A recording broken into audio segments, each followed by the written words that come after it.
And we're back. We're back. People in the chat are questioning what spoilers could even be in this movie. And I'm gonna let you know, there's not anything really, but there is one thing that we need to talk about in as much depth as we Let's possibly get deep. can. Let's talk about it. Because the one thing that brought me such great joy anytime it happened was Bobby Lee.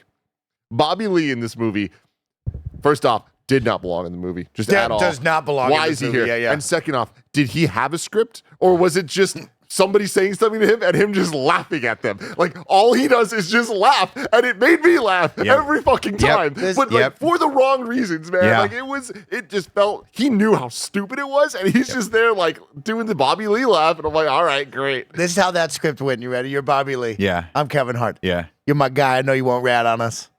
Oh, Bobby, you're the best, man. Yeah. Don't worry about it. We're going to sneak out the back door. Bobby Lee's the guy that you just bring in because you're bored day of on set. And you're like, can we just get Bobby here to hang out with us for a little bit? Crazy. I think obviously they brought him in, that character in to add a little levity to a movie that didn't, that desperately needed moments of silliness. And Bobby Lee did what Bobby Lee does, which is come in and be Bobby Lee for 30 seconds. I just couldn't believe how Bobby Lee he was. Like, there's a lot of times, especially for it wasn't a cameo, but like a smaller role where it's like, oh, they're just playing themselves. This felt like, I honestly, I can't even put words to it. Like, it was just almost too authentically just him. It was like, hey, Bobby Lee's been hanging out with me this week. Can he show up to the set? And they were like, oh my God, Bobby Lee, of course. And they were like, Bobby, why don't you go stand out there for a couple minutes? And they just, the first scene of him is just looking at the camera awkwardly, like smiling. And you're like, I guess Bobby Lee's here. Let's do this. Did you follow anything that he did with, I think it's Ben from IGN? Would you watch those? Oh, yeah. Where he just called him a loser. And then at the premiere, he's like, oh, you remember me, Bob? You called me a loser. Oh, you are a fucking loser. Oh, God. He's so funny. But yeah, Bobby Lee being in this, Janina Gavankar being in this, all of these people that you have that you're like, the movie had a lot of talent in it. Oh, so the fact that it sort of starts, I don't know if you want to go beat for beat or not, but we don't need we definitely don't need to. Talk about anything you want to talk about. I want to talk about the beginning of this, right? We start in this prison of some sort where Kevin Hart is trying to break out Tiny Tina.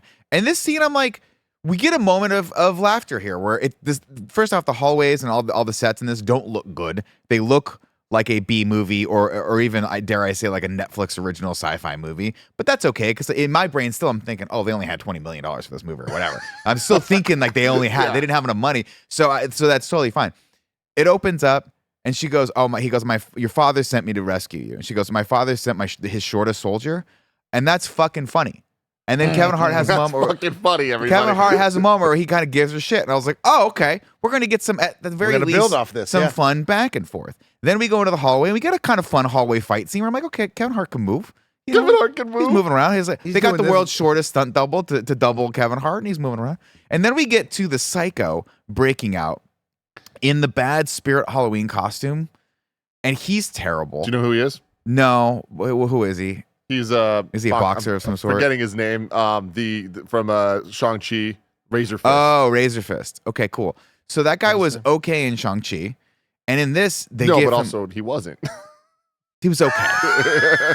In this, he starts talking, and I was like, oh God, please don't let this guy be like along for the ride the entire time, because they gave him absolutely nothing to do, absolutely nothing to say, except for occasionally quote what I have to imagine was lines from Borderlands that you would hear as you're murking these fucking NPCs as they're running by you. Time to go insane or whatever it is.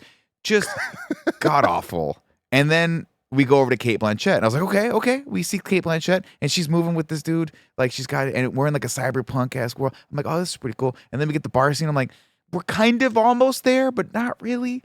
And then from that point on, from the second she lands on Pandora, where she lands, and in a traditional movie, what you do is you'd land the character, right? She'd lose all her shit or something like that, right? And then she comes up immediately against opposition, which she comes up against a bunch of psychos. And then she has to beat them. So we see how badass she is, but then it sets her back, right? And she's screwed, and she has to figure out how to dig her way out of this. No. She gets on the bus and gives us a flashback of when she fought those guys. And I'm like, you didn't even want to shoot that scene? There hasn't been a major action scene in this movie in the last like 10 minutes, and this is an action. She should have landed and immediately got assaulted by these guys. So I'm like, okay, we're up against it right now. And then we get a 20-minute long scene, not 20 minutes, but in my brain it was, with her and the bus driver. Marcus.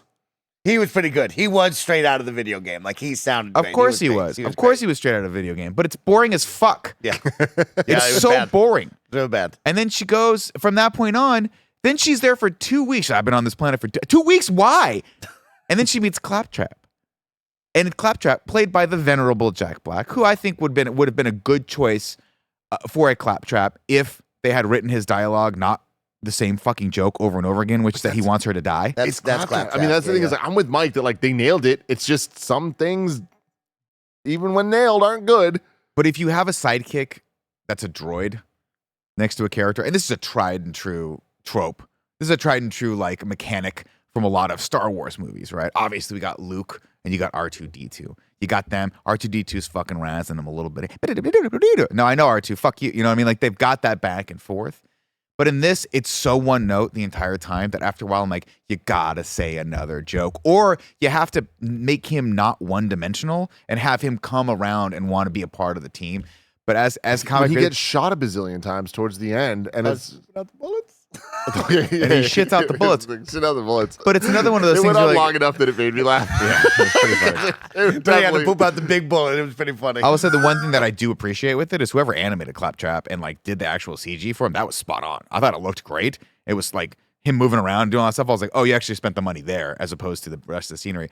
But every time she goes anywhere in Pandora, it's just the same boring ass, Unreal Engine rendered It felt that way.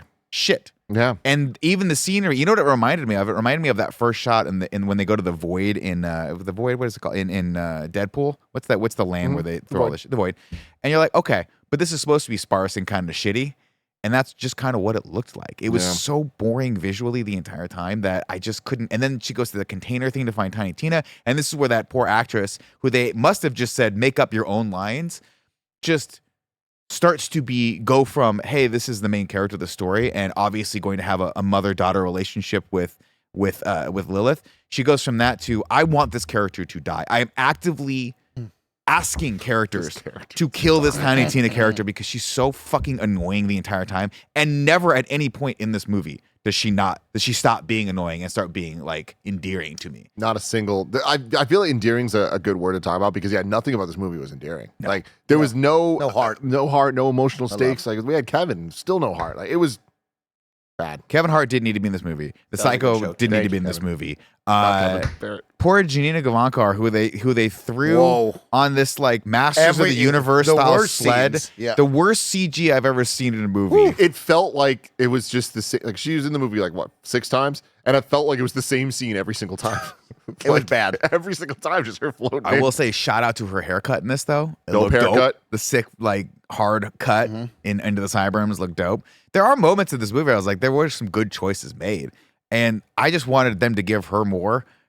And they just gave her nothing. And then the Atlas guy, the guy at the end, we get the bar scene, we get all this stuff. But ultimately, like the movie just leaves you with nothing, man. And I saw someone in the live chat saying I walked out at 45 minutes into this movie. I fully this was definitely one of those films, one of the rare moments where I would have, if we weren't reviewing this, I would have walked out of the theater. film. Mellow fellow super chat saying I left that. the movie 45 minutes in. I'm with you. It's like it like not only didn't keep my attention, I started getting angry at it when they were like, oh, now we're going to go to this place that they hadn't even mentioned before up until that moment right then when they decided, I guess now we got to go here. And by the time we get to the end and she has fucking like fire wings or whatever, I'm just like, yeah, there's 3 things that in this movie that just didn't make any sense, right?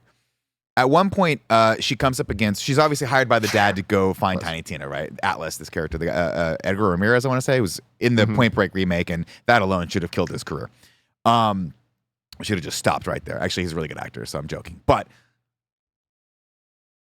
she's hired by him. She lands on the planet. She does nothing on this planet for 2 weeks. It's annoying. Finally finds Tiny Tina, whatever.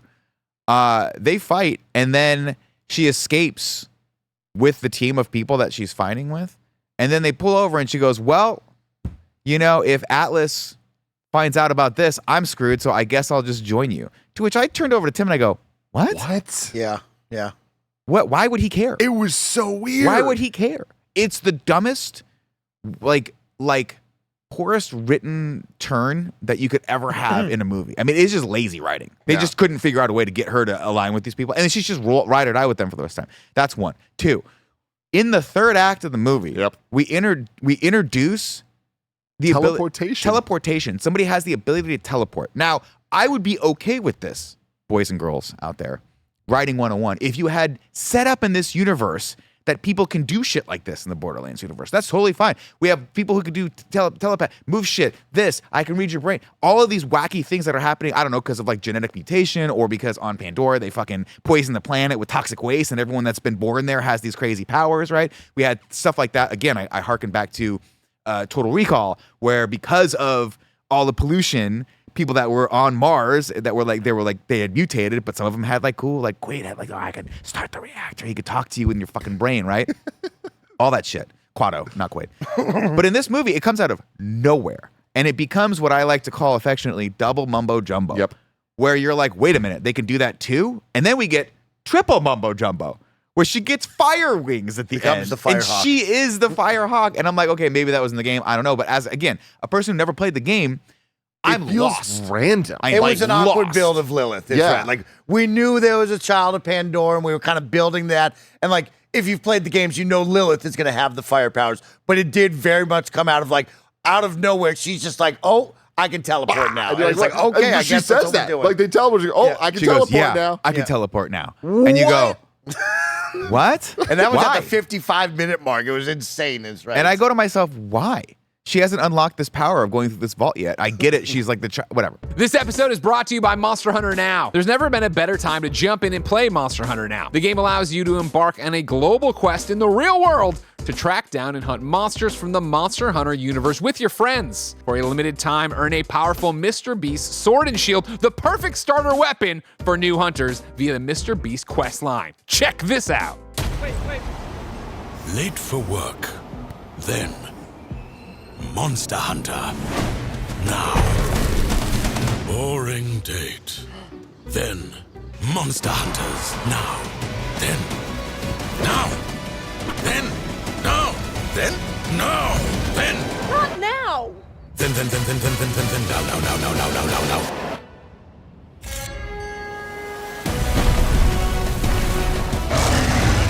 Monster Hunter Now. Hunt anywhere.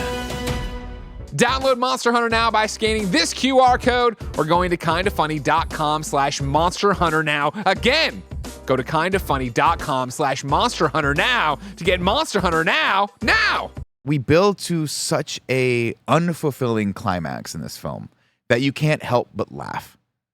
And you can't help but laugh because they're trying to set up that these corporations are like ruining the universe or the galaxy or whatever. And the only way they can think of to show this guy's power is he shows up with like 5 dudes. Yeah, the helicopter that had the super laser. Yeah, the super laser helicopter. Ship. He's there. He's got this thing. Okay, that's his superpower. Okay. It's weird. You want to contrast that to a movie that did it right. You want to talk about Blade Runner 2049. Where you've got Jared Leto's character. Don't even. No, here's why. That is a movie that you do where you talk about the guy that runs the universe. And at the end, they don't beat him because he's too powerful. The guy's a gazillionaire. He owns planets, for Christ's sake. That's terrifying. You don't beat him. You beat the smaller characters. And in this guy's like, yeah, I showed up myself. That's how powerful I am. I only have 5 guys with me. I showed up myself, and I got my only defense is this personal thing that you could easily take off me, this personal shield. Man, everything's so ill-conceived. So half a draft, let's go into production, and you can just tell that no one had a good time making this film. I mean, I got to be honest. I've watched hundreds of movies with you, like legitimately. Yeah. I've never experienced a moment like us, the 3 of us, when credits hit. It was more anger than anything. Yeah, we had to get it out.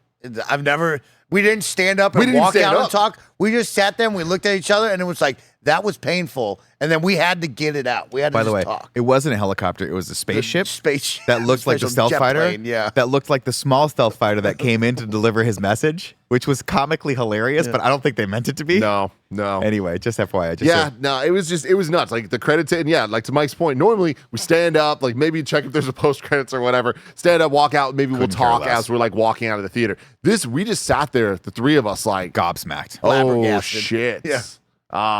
man, that was as bad as I thought it was, right? And all three of us were just like, holy hell. And again, the cardinal sin of making a movie like this. They can be bad. You know, I'm a simpleton, ladies and gentlemen. I'm dumb. I don't play games. You know, I don't really critique things that are longer than an hour and a half because I don't have the attention span. I'm a child. Okay. So when we start talking about the 10-point scale, I go, that's already too complicated for me. I gave it a 3 because Tim showed it to me beforehand, but I'm going to forget what that scale is. I rank things on my 3-fingered scale. Is it a good movie, a good movie, a bad good movie, or a bad movie? And there are so few movies to me that are actually bad. Because for the most part, I enjoy every movie, even the really shitty ones, as long as you give me something to hold on to, something that's fun. It's got to just be fun. It can be terrible, it can be garbage, it can be trash, but if it makes me laugh and it brings me along for the ride with characters that I kind of dig, then I will champion it for the rest of my life. But the cardinal sin of any movie is making me check my watch. And I checked my watch so many times in this because it is just flat out boring. And that makes me, unfortunately, sad. Yeah, I want to talk about the games really quick because I think, Nick brings up Pandora just looking the same and being so dull, and that is what Pandora is. But the way that Borderlands makes it fun in the games is there's a lot of pop and color when enemies come on screen. They all have their own special, unique titles with crazy nicknames. Not a single one in this, which is insane. How did we not get any of that? How did we not get Tiny Tina with a bunch of pink and purple and yellow all over the screen? Have we not played the video games, team? So there's missing in color in that. We're missing just insane gore, which no gore in this movie at all. No blood, no 3D blood popping out of people, barely any gunshots at people. We talk about a game with over a gazillion guns that How we many promoted. guns were there in this? We have saw the same 4 guns. No one looked at their gun. No one threw a gun down and did something cool Also, with the gun. The guns look so bad. They in this. were all look just so basic cosplay. guns. It was so weird, right? And then on top of that, right, Borderlands is known for just having that music that makes you rage and stand up and go, yeah, that's a catchy tune, right? You think of Borderlands 1 and Ain't No Rest for the Wicked plays, and you go, yeah, I'm in, you got me. This lady lands on the ship in the first 15 minutes to silence. You have to play the song. You have to pay the money and play the song so you set the stage for this is a Borderlands movie. And it's just, she comes down for 7 seconds in silence. And you're like, boring. No, you can't be doing this. You can't set Not the only stage that, but like she that. lands and you're like, cool, we're going to see Pandora for the first time. And she steps out. There's like 3 set pieces. I was like, really? This is what this is? This planet? It's just a barren wasteland? But again, there's ways to do barren wastelands and make them interesting. Watch any Mad Max movie, and you have definitive places that you can go that maybe the exterior looks the same, but like Gastown looks different than the other places because the production designer comes in and says we have to make these visually different because people get fucking bored if they see the same thing for an hour and 41 minutes. On the good side, right, you've seen these characters and these, also animals and beasts that you've seen before, right? You see the crazy dogs out there. They have the flying monsters, which is cool. You get to see the big 4-wheeled car. I forget the name of it, but they had the car in it. You're like, okay, that's really cool. You see the psychos, but like, there's just nothing that pops of like, oh, this is a Borderlands fun boss until the very end where someone is in the background as the coolest looking psycho we've seen the whole entire hour and 45-minute long movie.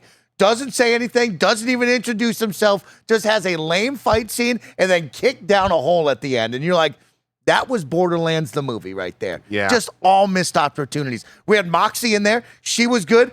Didn't love her. Didn't love Moxie, but she was all right. She was Didn't fine. love her because, first off, shout out to Gina Gershon, who I will always love. She's been in a bunch of movies from the 90s and early 2000s that you got to give her a shout out for. And shout out to Jamie Lee Curtis, but they just give neither of those actors. Oh my, we didn't even Curtis, talk dude. about Jamie Lee. Just showing up. She was bad. She was they so give bad. neither of these actors anything to do. And the way this film is shot, when you get to Gina Gershon, what's the character's name again? Moxie. Who is one of the random characters that I recognize, right? It's just shot so poorly that it really, really looks like an episode of a CW show. Or not even that. That's actually being bad. That's actually an insult to CW shows. It just looks terrible. She gets no grand intro. It's not fun at all. And she's just kind of in and out. And that my big problem with it is we've been talking about Ready Player One a lot on Kind of Funny Games Daily, but Ready Player One, I think the biggest issue that movie has is even in the big final fight when it's like all the different IP thing are all together and we're seeing Iron Giant and Gundams and like just it's literally just everything's the here. DeLorean, sure.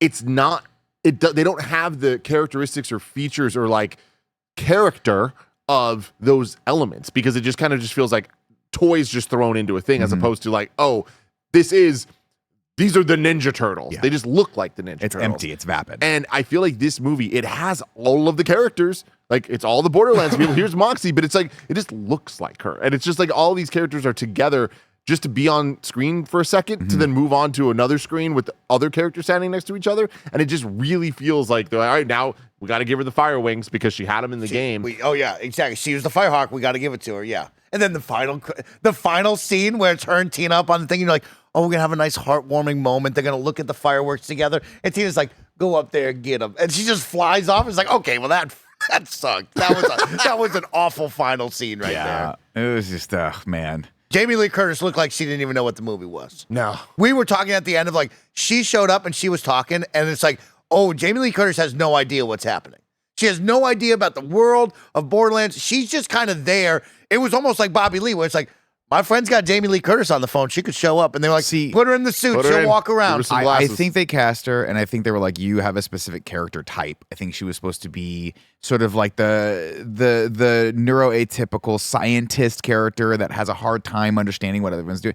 But I just think that she's on screen for so little time that it comes off like she didn't know what she was doing. But I think that was actually legitimately like the direction of the character of like, this is what you're supposed to be. Because we have that moment where she's just obviously not empathetic to Kate Blanchett's like, hey, you left me as a kid and I grew up with killers. And she's like, yeah, well, yada, yada. Anyway, again, that's just emblematic of, or symptomatic, I should say, of just the script in general of not giving these characters anything fun to do or say. I mean, dude, this is a getting the team together movie. And I wanted them to stop getting team members. I wanted the team members to die. And they didn't. I legit just wanted it to be Kate Blanchett in that badass wig, which is, you know, her just rocking it, just walking around, rocking it, man. just walking around doing fun stuff in this environment. But man, it just didn't work out. We got a super chat from Justin Tripp saying a Borderlands movie with no blood and gore made all the action scenes feel flat and dumb. Yeah. It's Beverly Hills Cop 3, right? Where you come out again. I hate to keep bringing this up. You come off Beverly Hills Cop 1 and 2, where it's an R-rated movie, and Eddie Murphy's allowed to say and do whatever, and it's edgy and it's fun. And then they go, we're gonna make this more for kids, and it just puts a bullet in what the film is supposed to be. And you can't, you got to go one way or the other with this. You got to either write this movie to be a real movie, or it has to be so close to the source material that it's got all the Easter eggs that people who played the game are going to champion. And unfortunately, they just don't have either. It just falls so flat because they just didn't commit to either vision of that.